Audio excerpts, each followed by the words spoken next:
स्वागत है दोस्तों। आज चौथा दिन है 75 डेज़ मैथ्स प्रॉब्लम चैलेंज के अंदर, और मुझे आशा है कि आप इस चैलेंज को एंजॉय कर रहे होंगे। अगर अभी तक आपने चैनल को सब्सक्राइब नहीं किया है तो मैं सजेस्ट करूंगा कि आप इसे सब्सक्राइब कर लें और इस तरह के वीडियोस को आप एंजॉय करें। तो आज का जो प्रॉब्लम है वो ये है कि find the number of consecutive zeros at the end of factorial 100 into factorial 200। ठीक है, तो आप इसको कैसे सॉल्व करेंगे? सबसे पहले अगर मैं आपसे पूछूं कि किसी भी जैसे फैक्टोरियल 100 है तो इसके एंड में कितना जीरो होगा, ये कैसे पता चलेगा? तो इसके एंड में कितना जीरो होगा वो इस बात से पता चलेगा कि उसमें 10 के कितने पावर ऑफ n से डिवाइड हो जाएगा। इसी तरह का कॉन्सेप्ट हमने पिछले प्रॉब्लम्स में भी इस्तेमाल किया था। तो 10 टू द पावर n से अगर किसी नंबर को डिवाइड होना है तो उस नंबर को उसके प्राइम फैक्टराइजेशन यानी कि 2 और 5 से भी डिवाइड होना पड़ेगा।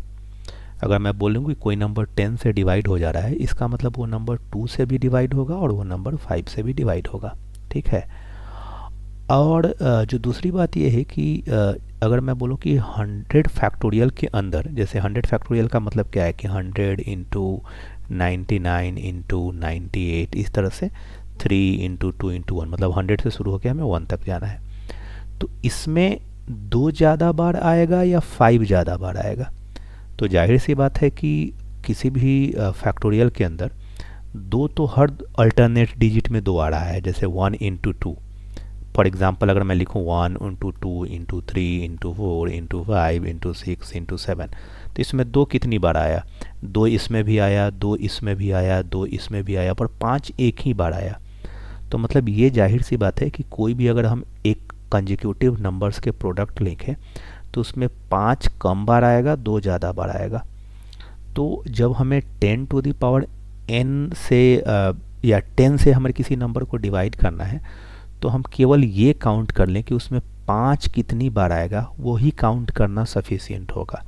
क्योंकि अगर 5 मान लो 20 बार आ रहा है तो ये तो गारंटी है ना कि 2 तो 20 बार से ज़्यादा ही बार आएगा। ठीक है, तो हमें क्या लेना होता है कि हमें 2 जितनी बार आ रहा है और 5 जितनी बार आ रहा है उसमें से मिनिमम लेना होता है कि मिनिमम जो है, जो या तो 2 कितनी बार आ रहा है या 5 कितनी बार आ रहा है, उसमें से जो मिनिमम बार आ रहा है वो उतनी बार 10 उसके अंदर आएगा। ठीक है, तो आइडिया क्या है कि 100 फैक्टोरियल के अंदर नंबर ऑफ 5 कितने होंगे, तो मैं उसको लिखता हूँ कि number of 5 in 100 factorial. As a rule भी आप इसको ध्यान में रख सकते हैं। तो हम क्या करते हैं, 100 को 5 से डिवाइड करेंगे और उसका ग्रेटेस्ट इंटीजर वैल्यू ले लेते हैं। फिर उसी तरह से हम 100 के अंदर 5 स्क्वायर से डिवाइड करेंगे, उसका ग्रेटेस्ट इंटीजर वैल्यू ले लेंगे। 5 टू द पावर क्यूब जो है वो 100 से ज़्यादा हो जाएगा, तो उसको लिखने की ज़रूरत नहीं है। यानी कि यहाँ से हमें पहले से मिलेगा 20 और दूसरे से मिलेगा 4, क्योंकि दोनों जो है कम्प्लीटली डिवाइड हो जा रहा है, इसमें कोई फ्रैक्शन पार्ट नहीं आ रहा है। यानी कि 24 टाइम्स जो है 5 आना है 100 फैक्टोरियल के अंदर। उसी तरह से अगर मैं नंबर ऑफ 5 इन 200 फैक्टोरियल की बात करूं तो इसमें नंबर ऑफ 5 कितनी बार आएगा? तो 200 को आप 5 से डिवाइड करो, इसका ग्रेटेस्ट इंटीजर वैल्यू लो। फिर 200 को आप 5 स्क्वायर से डिवाइड करो, इसका ग्रेटेस्ट इंटीजर वैल्यू लो। और 200 इवन 5 क्यूब से भी डिवाइड हो जाएगा, तो इसका भी ग्रेटेस्ट इंटीजर वैल्यू लो, यानी कि इसका इंटीग्रल पार्ट लो। तो यहाँ से हमें आपको मिलेगा 40, जो दूसरे वाले टर्म से है वो मिलेगा 8, और लास्ट वाले टर्म से मिलेगा 1, क्योंकि 200 में अगर 125 से डिवाइड करेंगे तो उसका जो इंटीग्रल पार्ट होगा वो 1 होगा। तो टोटल हमें कितना मिला? टोटल हमें मिला 49। यानी कि नंबर ऑफ 5 जो है वो 200 के अंदर 49 बार आएगा। यानी कि 200 के अंदर 10 कितनी बार आएगा, या नंबर ऑफ जीरोस कितने होंगे? आप इस बात को समझ पा रहे हैं? मैं क्विकली रिपीट कर देता हूँ इस आइडिया को।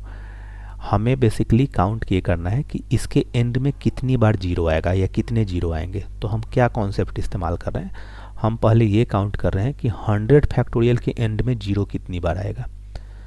तो 100 फैक्टोरियल के अंदर जीरो कितनी बार आएगा वो इस बात से पता चलेगा कि वो 100 फैक्टोरियल 10 के किस मैक्सिमम पावर से डिवाइड हो जाएगा। तो 10 के किस मैक्सिमम पावर से डिवाइड होगा वो इस बात से पता चलेगा कि उसमें 2 और 5 कितनी बार आ रहा है। तो 2 जितनी बार आता है और 5 जितनी बार आता है तो उसमें मिनिमम जो है वो ले लेते हैं 2 और 5 के नंबर्स में से। पर हमने ये बात बताई कि किसी भी कंसेक्यूटिव नंबर के प्रोडक्ट को आप लिखो तो ये तो गारंटी है ना कि आप कोई भी नंबर ले लो, जैसे मैं ले लूँ 23 इंटू 24 इंटू 25 इंटू 26 इंटू 27। मैं बोलो 2 कितनी बार आ रहा है, तो 2 तो इसमें एक बार आ रहा है, इसमें दूसरी बार आ रहा है, ठीक है। तो 2 2 बार आया पर 5 एक बार आया। अगर आप नेक्स्ट 28 लिखते तो 2 3 बार आ जाता, क्योंकि 2 इसमें आ रहा है, 2 इसमें आ रहा है, 2 इसमें आ रहा है, पर 5 केवल एक बार आ रहा है, ठीक है। तो इस कारण से जो है नंबर ऑफ टूज़ हमेशा नंबर ऑफ 5 से ज़्यादा होंगे, तो हमें नंबर ऑफ 5 को ही काउंट कर लेना है। यही कॉन्सेप्ट है। किसी भी फैक्टोरियल के अंदर कितने जीरो होंगे उसको काउंट करने का एक सिंपल तरीका है कि उसमें नंबर ऑफ 5 कितनी बार आएगा। जैसे मैं आपसे बोलूं, एक नेक्स्ट पेज पे जाते हैं, जैसे मैं आपको बोलूं कि 53 फैक्टोरियल के अंदर लास्ट में कितने जीरो होंगे, तो कॉन्सेप्ट क्या है कि 53 को आप 5 से डिवाइड करो, इसका इंटीग्रल पार्ट लो, फिर 53 को आप 5 स्क्वायर से डिवाइड करो, इसका इंटीग्रल पार्ट लो। एज ए रूल आप इसको एज ए फॉर्मूला इस्तेमाल करो। तो 5 से यहाँ पे डिवाइड करोगे तो यहाँ पे 10 आएगा, और यहाँ पे 5 स्क्वायर यानी कि 25 से डिवाइड करोगे तो 2 आएगा, तो यानी कि 12। तो 53 फैक्टोरियल के लास्ट में 12 जीरोज़ होंगे, ये कॉन्सेप्ट होता है, ठीक है। उसी तरह से मैं आपसे पूछूं कि 75 फैक्टोरियल के लास्ट में कितने जीरो होंगे, तो 75 को आप 5 से डिवाइड करो, इसका इंटीग्रल पार्ट लो, फिर 75 को 5 स्क्वायर से डिवाइड करो, इसका इंटीग्रल पार्ट लो।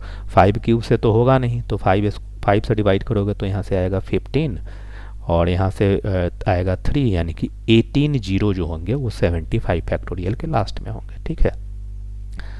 तो यानी कि नंबर ऑफ 5 जो है वो 200 में 49 टाइम्स आ रहा है और 100 फैक्टोरियल में 24। तो इनको आपस में मल्टीप्लाई करेंगे तो 24 जीरो जो है वो 100 फैक्टोरियल से और 49 जीरो 200 फैक्टोरियल से, तो टोटल नंबर क्या हो जाएंगे 24 प्लस 49, यानी कि जो टोटल नंबर ऑफ जीरोज़ होंगे वो होंगे 73। राइट। आई होप कि आप इसको अंडरस्टैंड कर पाए होंगे। तो मैं आपसे एक सवाल छोड़ रहा हूँ जिसको आप कमेंट बॉक्स में आंसर करें कि total number of zeros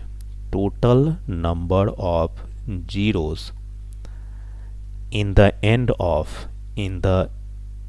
of 175 factorial into 63 factorial क्या होगा। इसको आपको कमेंट में हमें आंसर करके बताना है, ठीक है। आप वीडियो को लाइक कर लें और अपने मित्रों के साथ भी इसे शेयर ज़रूर करें। इस वीडियो में बस इतना ही। धन्यवाद।